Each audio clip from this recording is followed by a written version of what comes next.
पर फिर भी शेन उसकी बात मान लेता है और जाते हुए कहता है यानयांग चलो। जी जी हम लोग भी जा रहे हैं। इतना कहकर जुन जियाओ चल पड़ती है और तेंची उसे पीछे से आवाज लगाता है दीदी आप गलत दिशा में जा रही हो। क्या क्या? जेनहोंग कहता है क्यों ना दीदी मैं आगे आगे चलूं।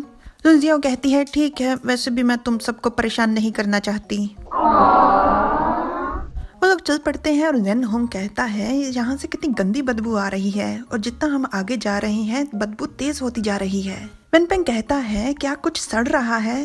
सच में बहुत ही गंदी बदबू है। जुन जियाओ कहती है मुझे तो उल्टी आ रही है। तेंची कहता है दीदी ध्यान से, आगे बहुत ही फिसलन है। जुन जियाओ कहती है आखिर ये चीज क्या है जिसके कारण इतनी फिसलन हो गई है। उसके पीछे पेड़ पर एक बड़ा सा चमगादड़ लटक रहा था जो अपनी आंखें खोल देता है। तेंची उसे देखकर चिल्लाकर दीदी कहता है। वेनपेंग और जेनहोंग भी चौंक जाते हैं तेंची की आवाज सुनकर, पर जुन जियाओ समझ नहीं पाती जब वो चमगादड़ उसे गर्दन से पकड़कर ऊपर खींच कहता है कितने लंबे समय से मुझे किसी इंसान की महक तक नहीं मिली।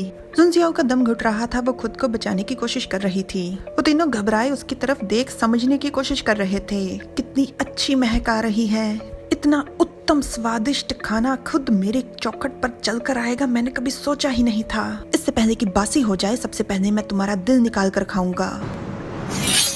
वो जुन जियाओ की तरफ अपना हाथ बढ़ाता है और तेंची एक ही वार में उसका हाथ को अलग कर देता है। जुन जियाओ उसकी पकड़ से छूट जाती है। वो उसे संभालते हुए कहते हैं दीदी क्या आप ठीक हैं? तेंची उन दोनों से कहता है कि आप दीदी की सुरक्षा करो और वो अपनी कलाई को देख हंसते हुए कहता है तो तुम सब स्वर्ग खोजी कबीले के शिष्य हो, काफी रोचक बात है। तो तुम सब भी उस विले चिया जैसे ही होगे, तो मरो फिर। इतना कहकर वो बहुत सारे चमगादड़ों में बदल जाता है। सबके उड़ने की आवाज आ रही थी। तेंची चिल्लाते हुए कहता है दुष्ट जीव, महान अमर चिया गुरुजी ने तुम्हें यहाँ पर कैद किया था ताकि तुम अपने अपराधों पर ध्यान दो और खुद में सुधार लाओ। मुझसे मिलो, तुम्हारा विरोधी मैं हूँ, दिखाओ मुझे क्या कर सकते हो तुम। आगे से वो उत्तर देता है तुम कहो उसे अमर।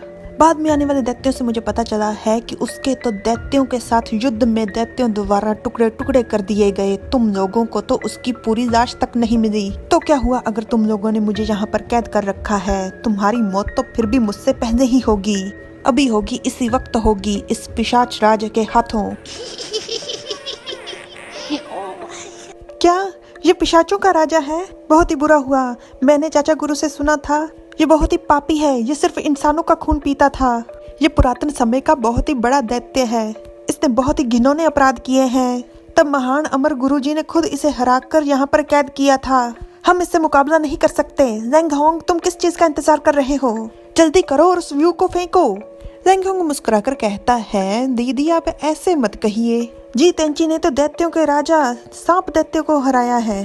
मेरे ख्याल से तो हमें इन दोनों के बीच में नहीं पड़ना चाहिए। वेनपेंग कहता है मुझे भी जी तेंची पर पूरा विश्वास है, वो पक्का अकेला ही इसे संभाल लेगा। जुन जियाओ चिढ़कर कहती है तुम दोनों।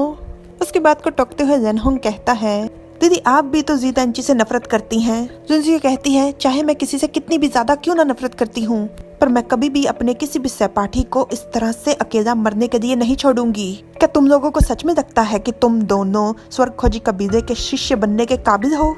अब जब तुम लोगों ने तय कर दिया है कि तुम्हें मदद नहीं करनी तो मैं अकेली जाऊंगी। जी तेंची मैं तुम्हारी मदद के लिए व्यू बना रही हूँ। सभी चमगादड़ एक साथ तेंची को घेरे हुए थे और जुन जियाओ मंत्रों से तेंची के आसपास एक सुरक्षा घेरा बना देती है। जी तेंची मेरी बात सुनो, पिशाच राज पक्का इन चमगादड़ों के झुंड में ही होगा। मैं व्यू को इसी तरह से बनाकर रखती हूँ, तुम देखो ध्यान से कौन सा वाला है। ये उसका असली रूप है, अगर तुमने उसे इस रूप में पकड़ दिया तो तुम उसे आसानी से हरा लोगे। पर वो झुंड में नहीं था, वो जुन जियाओ के पीछे था। क्या तुम मुझे पकड़ना चाहती हो?